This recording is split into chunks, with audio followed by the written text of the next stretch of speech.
दोस्तों नमस्कार। आज अक्षय नवमी है।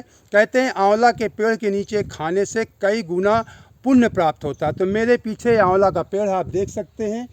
इसके नीचे हम परिवार सहित खाना खाने यानी भोजन करने आए हैं। पिछले साल भी आए थे, पिछले साल कई लोग थे तो हम लोगों ने यहीं पे भोजन पकाया था और बनाया था, खाया था।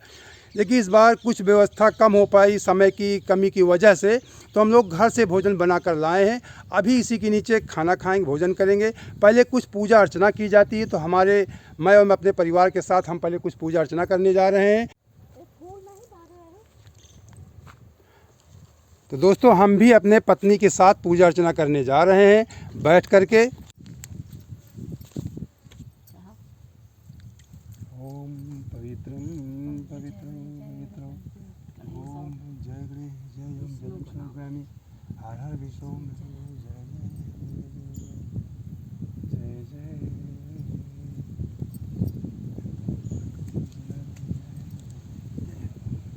स्वास्तिक बना हल्दी से ये नीमा स्वास्तिक बना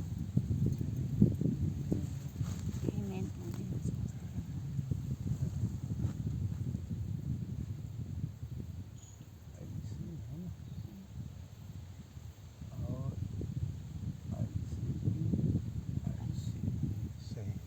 बन गया, स्वास्तिक बन गया। अब इनको पूजो इसमें। अब क्या किया जाए?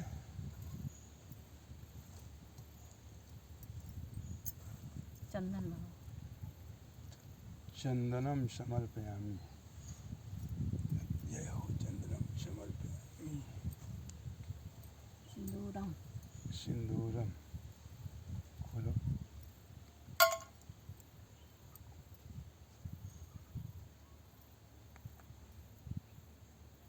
सिंदूरम समर्पयामि।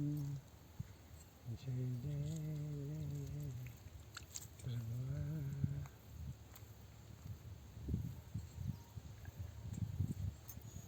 अभी चढ़ाओ। आटा के आंवले बनाए जाते हैं। दोस्तों ये आटा के आंवले बनाए जाते हैं, इसको हम लोग चढ़ाने जा रहे हैं। आंवला का पेड़ है, आंवला आप लोग जानते हैं। आंवला जो है बहुत ही अच्छा फल होता है। तो अभी समय इसमें फल भी नहीं है, लेकिन एक जो प्रथा है, रीति रिवाज है कि आटा के आंवले बनाकर समर्पित करना चाहिए। जो हम लोग चढ़ा रहे हैं सभी को नाम लेकर के, भगवान विष्णु लक्ष्मी और इनको भी, गणेश जी को भी ना, और भोले बाबा को भी, सबको हम लोग समर्पित कर रहे हैं आटे के आंवले बना करके। ये नौ पीस, आज 9 थे तो 9 पीस बनाए। नवमी है आज, अक्षय नवमी है तो 9 पीस बनाई गई थी, इसलिए हम इसमें चढ़ा रहे हैं। खिचड़ी चढ़ाओ। अब इसके बाद पहले सिंदूर वगैरह था, स्वास्तिक का निशान सब हमने बनाया, फिर आंवले चढ़ाए आटे के बना करके। अब ये खिचड़ी चावल के रूप में चढ़ाया जाता है, ये भी चढ़ाया हमने। इसके बाद ये इसको भी चढ़ाना है ना, इसको भी।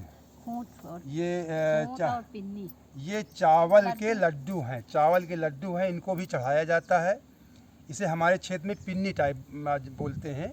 तो ये छोटे छोटे चावल के लड्डू हैं, इनको भी अभी हम समर्पित करने जा रहे हैं। इसे चढ़ाने इसमें ये लड्डू भी समर्पित किए जाते हैं। और ये लड्डू हमने ये भगवान को हमने लड्डू समर्पित किया। और ये घर से खूंट, जिन्हें आप ये कह सकते हैं कि छोटी साइज की पूड़ियाँ आप कह सकते हैं, छोटी छोटी पूड़ियाँ, ये खूंट बोलते हैं। ये खूंट है, ये इनको भी हम समर्पित कर रहे हैं। ये समर्पित किया दिया है भगवान को। जय हो भगवान विष्णु। 9 दीपक भी, अभी 9 ये घी के दीपक हैं, 9 घी के दीपक भी हम लोग जलाएंगे अभी इसमें। ये 9 घी के दीपक हम लोग जलाने जा रहे हैं। थोड़ा हवा तेज़ चल रही है, इसलिए जलाना थोड़ा मुश्किल हो रहा है। जलाने का प्रयास कर रहे हैं हम लोग। रुक जाइए, ऐसा रखिए इनको, हम जला रहे हैं। इधर की तरफ करते हैं। इसमें घी ज़्यादा, इसमें पहले जलाते हैं।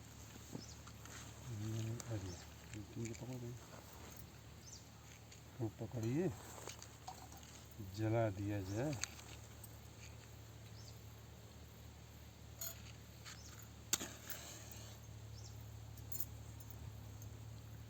हवा तेज काफ़ी चल रही थी, लेकिन फिर भी जल गए दीपक। दीपम समर्पयामि पकड़िए। दीपम समर्पयामि 9 दीपक हैं, ये थाली में हमने 9 दीपक सजाया हुआ है। 9 दीपक अब हम जला रहे हैं एक एक करके। ये लीजिए, इसको 9 दीपक समर्पित किए जाएंगे आंवले के पेड़ के भगवान विष्णु के नाम से। यही जगह रखा जाए। और भगवान भोले बाबा तो हर जगह रहते हैं, उनकी माया, उनकी सब महिमा होती है भगवान भोलेनाथ की। लेकिन आज ये अक्षय नवमी के दिन कहते हैं विष्णु जी का वास होता है, इसलिए विष्णु जी के नाम से पूजा विशेष कर की जाती है भगवान विष्णु के नाम से। ये उन्हीं को दीपक समर्पित किए जाते हैं। दीपक ये लीजिए, हवा काफ़ी तेज़ चल रही है, चला दो जले की ये जलाने में मुश्किल हो रहा है। तरह। दीप के बाद अब धूप बत्ती भी कहते हैं धूप दीप नैवेद्य। मतलब पहले स्नान, फूल बत्ती जो अपना चढ़ाना है चढ़ाया, अपना चंदन वगैरह लगाया जाता है। फिर उसके बाद धूप दिखाई जाती है, धूप के बाद दीप। तो धूप दीप साथे कर रहे हैं, हवा चल रही है, धूप दिखाई जाती है, फिर दीप दिखाया जाता है। फिर नैवेद्य का मतलब होता है भोग। जो भोग अभी हमने दिखाया रखा है उसको अभी लगाते हैं। धूपम समर्पयामि, धूप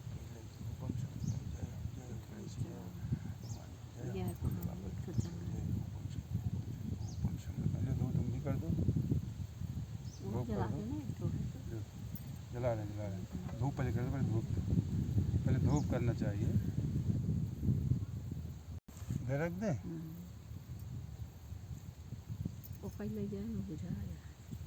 अब धूप दीप हो गए। अब धूप और दीप के बाद अब भोग लगेगा। भोग जो मैंने दिखाया था, लड्डू और ये पूड़ियाँ हैं, ये चावल के लड्डू हैं, ये पूड़ियाँ हैं, इनका भोग लगा देते हैं प्रभु को।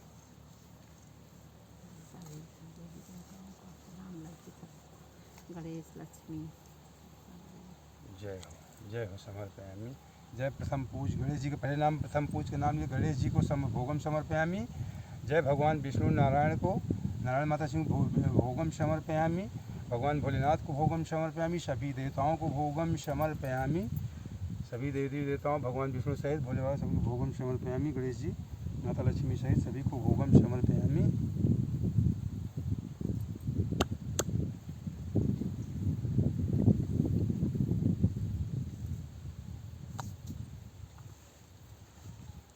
भोग के बाद आचमन। भोग के बाद आचमन मतलब होता है हाथ धुलवाना। तो यहाँ पे मेरे पास कुशा नहीं, कुछ से तो कुश से कराया जाता है, फिर भी कुश के पेड़ मिल गए हैं यहाँ पे, जंगल है यहाँ पे, कुश भी मिल गया है। सब कुछ कुश से ही करना चाहिए। कुश से हम भी मिल गया, कुश टाइप में ही कुश ही है, इसे बोलते हैं कुश। तो इसी से ही आचमन करवा देते हैं। जय हो, जय गणेश जी को आचमन से जय हो, नारायण भगवान आचमन से, माता जय जय जय जय जय भोले बाबा जी, जय सभी देवी देवताओं को आचमनम समर्पयामि। आचमन मतलब हाथ धुलवाना। हाथ धुलवा दिया हमने। अब इसके बाद भोग लग गया। अब इसके बाद कुछ कहानियाँ सुनाई जाती हैं, किस वजह से पूजा होती है अक्षय नवमी, जो आज अक्षय नवमी बोलते हैं। दोस्तों आपको ये भी बता दें कि आज आंवले के पेड़ की पूजा क्यों की जाती है और इसके नीचे भोजन क्यों किया जाता है। तो आज आपको बता दें, शुक्ल पक्ष, कार्तिक मास के शुक्ल पक्ष की आज अक्षय नवमी है।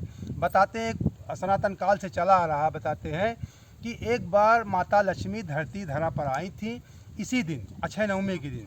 तो उन्होंने देखा धरा पे कि धरती पर, पृथ्वी लोक पर, कि लोग भगवान विष्णु और शिव की बहुत पूजा कर रहे हैं। तो उनके भी मन में एक ख्याल आया कि हम भी दोनों देवों की पूजा कैसे करें। ये माता लक्ष्मी के मन में ख्याल आया कि दोनों देवों की पूजा एक साथ कैसे की जाती है। तो उन्होंने विचार किया कि भगवान विष्णु को तुलसी बहुत प्रिय है और भगवान भोलेनाथ को बेलपत्र, से आप जानते हैं बेल का फल, बेलपत्र जो भगवान शिव पे चढ़ता है, उन्हें बेल बहुत प्रिय है। तो अब माता लक्ष्मी को पता था, तो उन्होंने सोचा कि आंवले के पेड़ में कहते हैं कि बेल और तुलसी दोनों के गुण पाए जाते हैं। मतलब इस आंवले के पेड़ में तुलसी, जैसे तुलसी पत्र आप समझते हैं, तुलसी और बेल पत्र, मतलब तुलसी और बेल के दोनों वृक्षों की इसमें गुण पाए जाते हैं। तो माता लक्ष्मी को लगा कि आंवले के पेड़ के नीचे पूजा की जाए तो दोनों देवता प्रसन्न हो जाएंगे, भगवान विष्णु और भगवान भोलेनाथ, भगवान शिव। तो माता लक्ष्मी ने आंवले के पेड़ के नीचे पूजा किया दोनों देवताओं की, विष्णु जी की और शिव जी की। उसके बाद जब उनकी माता लक्ष्मी की इतनी अच्छी पूजा किया तो उनकी पूजा से प्रसन्न होकर दोनों देवताओं ने माता लक्ष्मी को दर्शन भी दिया और उसके बाद फिर माता लक्ष्मी ने भोजन पकाया उसी पेड़ के नीचे और उन दोनों देवताओं को भोजन कराया और फिर भोजन किया। ये कहानी का तात्पर्य आज के पूजा आंवले के पेड़ की पूजा करने का और इसके नीचे भोजन करने का। तो हम लोग पूजा कर चुके हैं, अब हम लोग भी भोजन करने जा रहे हैं।